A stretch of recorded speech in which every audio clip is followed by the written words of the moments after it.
Magandang umaga po sa bawat isa sa inyo. Welcome back to our 365 Daily Devotions.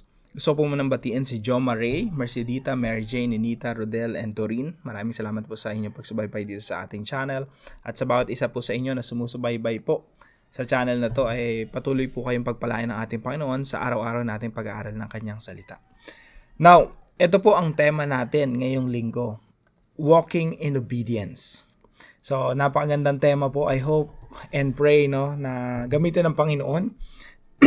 Gamitin ng ating Panginoon yung ating mga talakayan, ating mga devotions na tumulong sa atin na mas lalong maging masunurin sa ating Panginoon. Walking in obedience. Bakit nga ba tayo kailangan sumunod sa ating Panginoon? At ano po ang ibig sabihin ng tunay na pagsunod sa Kanya? So, yan po ang pag-aaralan natin this week. Now, umpisan po natin yung talakayan na ito sa John chapter 14 verse 15. Sabi po ng ating Panginoong Jesucristo sa kanyang mga disciples, so kausap ni Jesus Christ mga disciples niya, sabi niya, "If you love me, kung mahal ninyo ako, keep my commands." Sa Tagalog po, John 14:15, "Kung iniibig nyo ako, tuparin ninyo ang aking mga utos." Now, yung unang katuruan po natin ngayong umaga, love for Jesus is the motivation for obedience. Yung pagmamahal sa ating Panginoong Jesucristo, yun yung motivation. Yun yung pinaka-inspirasyon, motive behind obedience. Now, napakaganda po na umpisahan po yung ating talakay na ito, walking in obedience, sa pamamagitan ng motivation. Bakit ka nga ba susunod sa ating Panginoong Jesucristo? Bakit ka maglilingkod sa Kanya? Bakit mo susundin yung Kanyang mga utos? Now, marami pong mga tao sumusunod lang sa ating Panginoong Jesucristo because of something else.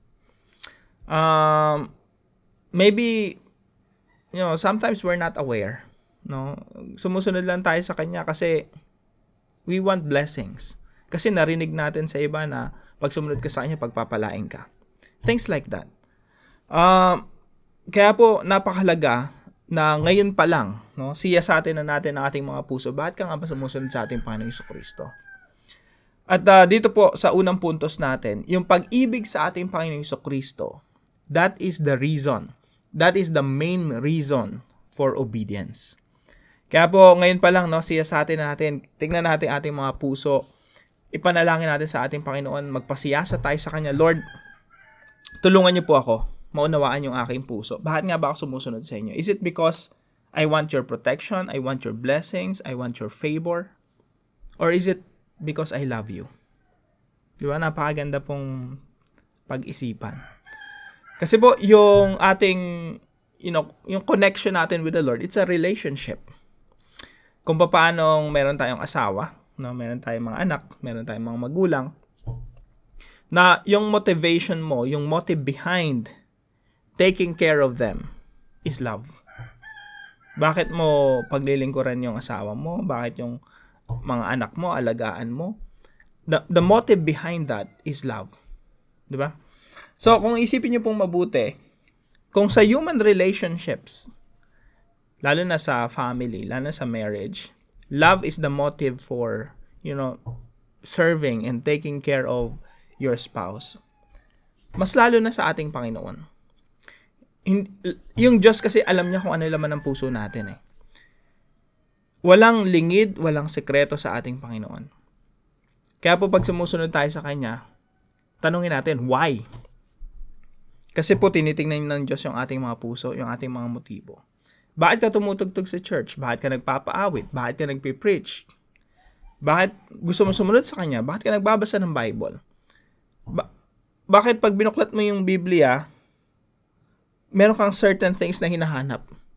And kadalasan po, let's admit it, kadalasan pag nagbukas tayo ng Biblia, ang tanong natin, what's in it for me? What's in it for me? Anong kapakinabangan? Ano yung mga talata sa Bible na, it will make me feel good? Madalas ganun eh.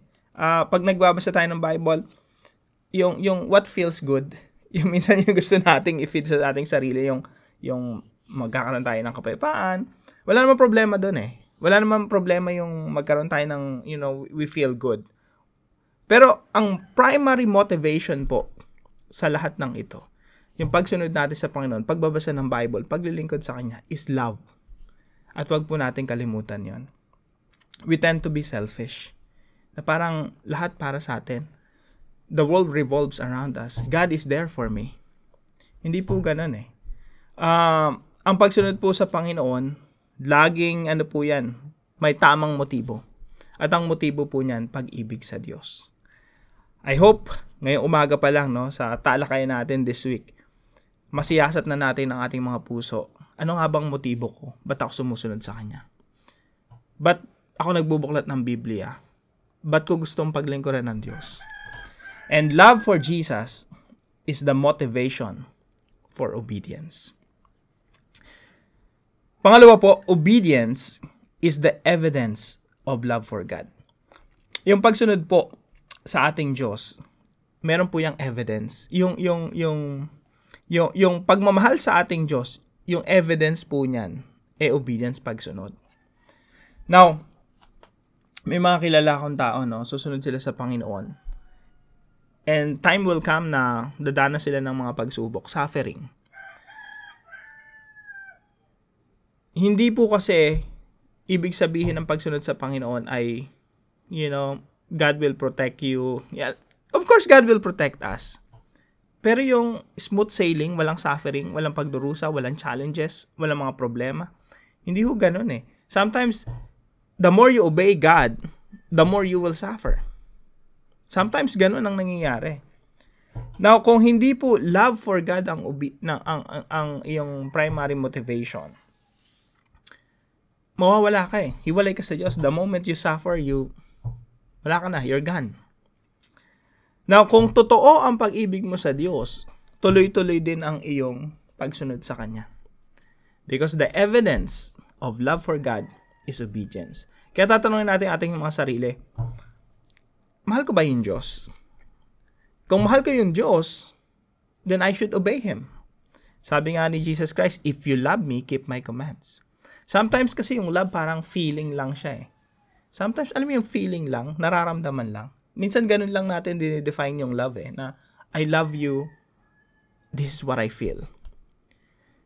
Sa talatang ito, hindi ganun eh. I love you, then obey. Pag sinabi ni Jesus Christ na, okay, totoo ba talaga na mahal mo ako? Then obey my commands. Sunod ka sa akin. Regardless of your feeling. Sometimes, yung feeling natin parang ayoko muna sumunod sa Panginoon. Minsan, mataas ang pride natin. Minsan, may pinapagawa yung Diyos sa atin na talagang ayaw natin gawin. Pero, if you love me, keep my commands. That's the evidence of your love for me. Kaya, magandang tanongin yung ating mga sarili. Mahal ko ba yung Diyos? Maganda, medyo i-revise mo yung question. Sumusunod ba ako sa Diyos? Do I obey God? Because that's the evidence of our love for God. At the same time, when we obey God, tatanungin din naman natin ating mga sarili, what's the reason for obeying? Bakit ako sumusunod sa inyo? And the reason for that is love. Napakaganda po, no? Dalawang tanong lagi eh. Do I love God? Obedience. Anong reason for obedience? Love. So, pinagsama ni Jesus Christ, if you love me, keep my commands.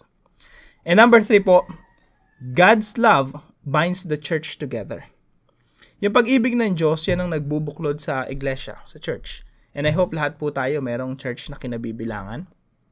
So, kami po, meron tayong ministry na mga micro-churches or house churches. Maliliit po na grupo yon, no? Family and friends relationship. Maliliit na mga grupo. Kung wala kang church, pwede ka mag-start ng sarili mong parang Bible study. Doon nagde-develop yung church. So, yung nagbabind sa church together, sa mga discipleship groups, no, is love. God's love binds the church together. Sabi po ng ating Panginoong Jesucristo, a new command I give you, love one another as I have loved you. So you must love one another. By this, everyone will know that you are my disciples if you love one another. Kung kayo nagmamahalan bilang iglesia, bilang kapwa mananampalataya, and that's the evidence that you are my disciples. And if you are my disciples, you love one another. talagang may binding effect siya eh. Kaya kung mayroong mga alitan, pag-aaway sa loob ng iglesia, lahat yon malalampasan dahil sa pag-ibig sa Diyos. Pero kung hindi ka umiibig sa Diyos at may alitan sa iglesia, alis ka na lang. Yun ang magiging solution mo. Get out of that relationship. Tandaan po natin, God's love binds the church together. Kahit ano pang kamalian ang nakikita mo sa kapwa mo mananampalataya, God's love binds the church together. Now, bilang application po sa talatang pinag-aaralan po natin. Number 1, obey from the heart. Pag tayo po ay sumusunod sa Panginoon, laging mula sa puso. Talagang, Lord, I wanna follow you. From the heart. Lord, may inutos ka, nagbabasa ka ng Bible, ang lagi mong tanong, Lord, meron ka bang inuutos dito sa akin na dapat kong sundin? Pag sinabi ng Lord sa'yo, eto yon, sundin mo. Then obey from the heart. Kaya po, every time po nagbabasa tayo sa Bible, yun yung tanong natin eh. Lord, sino ka? No, that's the first question. Sino ka sa binabasa ko? Pangalawang tanong, Lord, paano kita masusunod sa binabasa kong ito? Kapag sinabi sa'yo ng Lord, etong gawin mo, then you have to obey. From where? From the heart. Mula sa puso ang pagsunod. Number 2 po, prove our love for God through obedience. Patunayan natin yung pag-ibig natin sa Diyos, hindi sa laway, hindi sa salita, hindi sa pakanta-kanta sa church. Yung mga love songs for God, hindi ganun eh. Prove our love for God through obedience. Pag may pinapagawa si Lord, sundin mo. Sumunod ka. Patunayan mo yung iyong pag-ibig. Hindi sa salita, kundi sa gawa. Pangatlo po, promote love and unity in the body of Christ. Again, I hope and pray na lahat tayo binavalue in church, no? Talagang, si Jesus ang founder ng church eh. That's why we have to belong to a church. Local church. Meron tayong kinabibilangan na iglesia kung saan sama-sama tayong lumalago sa pananampalataya.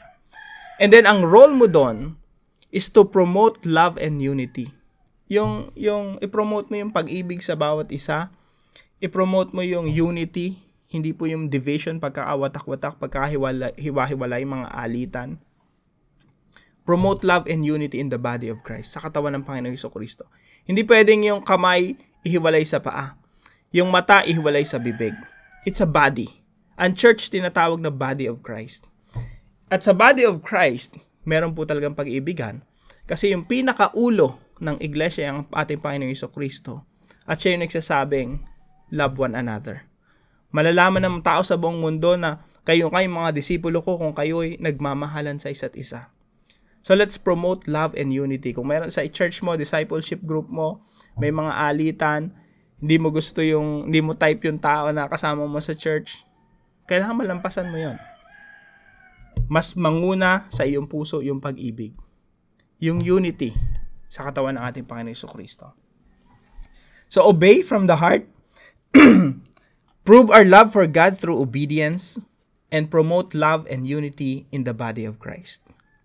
Para po sa ating discussion, how can we ensure that our love for Jesus becomes our primary motivation for obeying Him? Paano natin masisiguro na ang ating pagmamahal sa ating Panginoong Jesucristo ang pinakamotibasyon natin kung bakit tayo sumusunod sa Kanya? Sa araw na ito, marami tayong susundin sa Panginoon. Maraming pangungusap ang Banal na Espiritu sa atin na dapat nating sundin. Paano natin masisiguro na yung pagsunod natin sa Kanya, yung pinaka-motivation nun, ay pag-ibig sa Kanya, pag-ibig sa Diyos. So, talakayin po natin ito sa ating mga discussion groups at para naman po sa ating panalangin, kausapin po natin si Lord. Sabihin natin sa Kanya, Lord God, thank you for reminding me that love for you is the main reason for obedience. Forgive me for failing to obey you from the heart so many times. Lord, patawarin niyo po ako kasi ang daming beses kong hindi sumusunod sa inyo at kung sumusunod man, hindi po pag-ibig ang motivation. Please teach me to live a life of obedience while also helping me cultivate a heart that beats for you. Let me love you with all my heart. Lord, please, let me love you with all my heart. Yung buong puso, ibigin kayo. At sa pagsunod ko sa inyo, Lord, tulungan niyo po ako. Tulungan niyo po kami lahat na yung pagsunod namin, yung pinaka-reason nito is because we love you. I also pray that you will use me as an instrument for promoting love and unity in the body of Christ. I pray this in Jesus' name. Amen and amen. Patuloy po tayong pagpalain ng ating Panginoon sa pagme-meditate natin ng kanyang salita throughout the day. At kung meron po ay natutunan sa devotion natin na ito, ipalam niyo lang po sa comment section right below this video. And please share this devotion to your family and friends. God bless you po. See you po tomorrow, 5 a.m. dito sa ating daily devotion.